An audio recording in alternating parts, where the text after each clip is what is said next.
Okay, and I'm back. Sorry about that. I had some issues going on here at home. So, alrighty, we were, I believe, on the fire starter. And like I had said, I'd replace this with 550 cord, most definitely. This right here, I told you why. So, you do what you like, but I'm just trying to get the most out of the kit that I have here. And, you should always have 550 cord anyways at home, just for camping and whatnot. It's the best kind of cheapest, lightweight rope.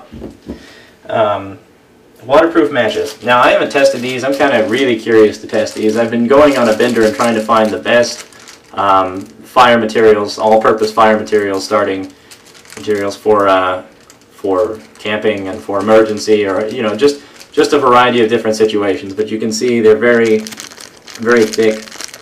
I assume they burn for an extended period of time, and it says that they're waterproof. But again, if you soak these, you drop them in the water and they're not in the plastic container, you most definitely are going to want to let them dry. That's just the rule of thumb with fire. Fire and water don't usually go together.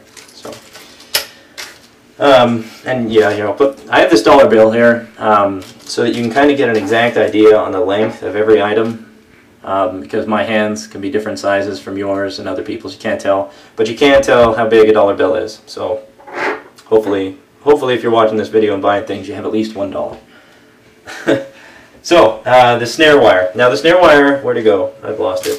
It's here somewhere. It's a tiny little metallic wire. Well, oh, here it is. Bounce clear back here. So, the snare wire, I'm not sure how long this is. Actually, let's go ahead and undo that now so you get an idea. It's a tiny, tiny little wire. It looks like just copper wiring, something you might have. It's a little more flexible than something you might have in, your car audio or something like that, but it's just really thin, tiny copper wiring. And the reason you use metal wiring for snares, or they probably have chosen metal wiring, is because metal slides. It's very tiny. I don't know if you can see that there at all. It's a very, very tiny, tiny wire. So I'm trying to light that on my hand. I don't know if you can see. So I'm just going to keep unraveling here and see what we got. But you got to be careful when how you store metal wiring, especially because once it's bent sharply in one area, it creates like a crimp, and it's not really usable very much after that, and it becomes a lot weaker. The weakest link in the chain. Well, that would be your weak link in your snare. So snare doesn't have to be very big. You're not going to be catching elk or anything crazy with it. Squirrels, ground squirrels, rabbits, things like that, prairie dogs, whatever you have in your locality, and I'll go over in the field how to tie this and how to utilize it properly, and some other tricks that I've learned when trying to snare that help you be more successful. So the other thing I would do for this kit is this is wiring, obviously. I would go and buy 2 or 3 of these, because snares are an incredible way for time effectiveness to manage your food supply.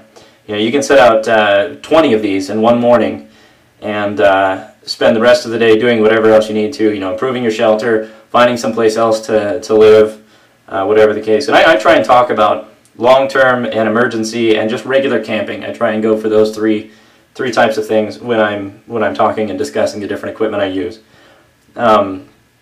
So yeah, I would definitely have multiple snares, many sets of this copper wire. You can pick it up at Harbor Freight, Lowe's, Home Depot, whatever you have locally. Most of those places have thin copper wiring like this. But yeah, anyhow, you can utilize, take 2 or 3 hours in the morning, set up 10, 15, 20 of these, and then go and do whatever else you need to do for the day, and then come back at the end of the day or the next morning, and have, hopefully have at least 2 or 3 that have been successful. And for you to spend 2 hours and get, potentially that much food, and it's working around the clock even if you're not there, it's definitely a time leverage device. So I'm just going to try and recurl this back up here a little bit. It's very sharp. Don't poke yourself with it. Done that a couple of times. So yeah, I would definitely have more of that. Then you've got your emergency cord. I assume that's what this is. It's almost like a waxed. In this kit, it is waxed. I can tell.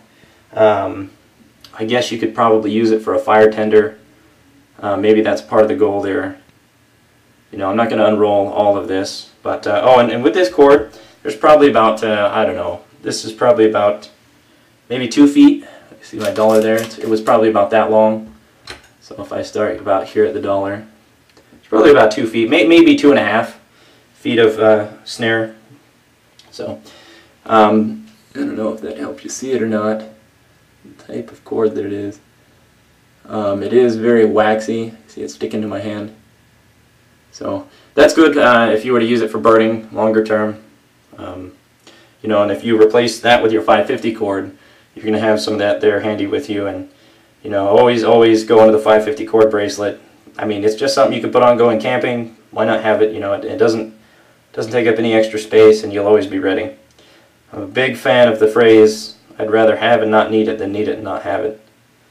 So I'm not an ultralight packer either. I pack what I need, with attention to weight, but you know, just go exercise more. Pack more food. And then the last thing they put in here is a cotton ball, and I'm not sure where my cotton ball has gone.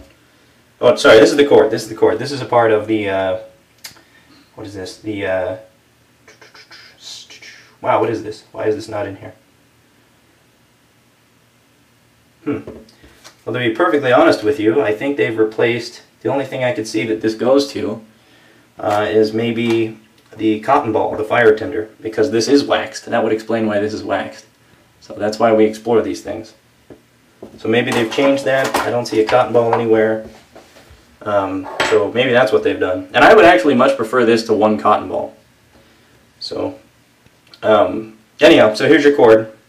Again, the 550 cord. You know, this is quite obviously not 550 cord. I'm going to go ahead and cut a small piece of it off just so I can make sure that this is not in fact 550 cord. Oops, let me pull out a little more of it. Again, you want to always make sure your cord or twine or 550 is always wrapped up like this, because it just makes it a lot easier to get to, and you can immediately get an idea. After you do this a couple of times, you can immediately get an idea on how much you actually have. Being organized is a time saver as well. So you can tell that this is most definitely not 550 cord. I don't know if this says what it is exactly. No, just says emergency cord. So I would upgrade this. Obviously, I've told you many times. So you can tell it's just a generic cord, kind of a cheap one. Again, can be used as a fire starter. 550 cord. I think that stuff's absolutely amazing. So I would recommend that. Overall, for 20 bucks, I mean, you get a knife that's probably $7, $8 if you buy it by itself. You know, it's just a short little knife there, maybe 2.5, 3 inches long, maybe less than that, maybe only 2. You get an undetermined length of cord. If I had to take a guess, I'd say this is probably like 20 feet or so. You know, in the 550 cord, you get the internal strands, the 7 internal strands. You might have much more cord than that. So 550 here, you don't really need this. For the size and the weight, I definitely think this is a must-have beginner kit. I mean, for 20 bucks, I don't think you can beat it too much. You get a decent setup, you get a good variety of things, and you get pointed in the right direction for things that you need. So overall, I'd rate this on a scale from 1 to 10, 10 being the best value in the world. Everybody has to have this, or they're absurd, and 1 being, no, this is a complete waste of time and effort. I'd probably give it about a 7.5 or an 8, mainly because it really does point in the right direction. The whistle, I would honestly just take that completely out of my kit. So the sound for this I don't believe will carry further, but we'll test that. So just let me know what you want me to test on each of these things. I'm going to take them out in the next week to 2 weeks, and I can always take them out more. So just leave comments in the comment section, you know, and tell me what you want me to see, what you want me to do, any questions you have for this. I can make another video, put it back up there, show you what I've added, and I'm going to go and change some of this stuff and put some other things in it I want to see in there. So just let me know. Take care, guys.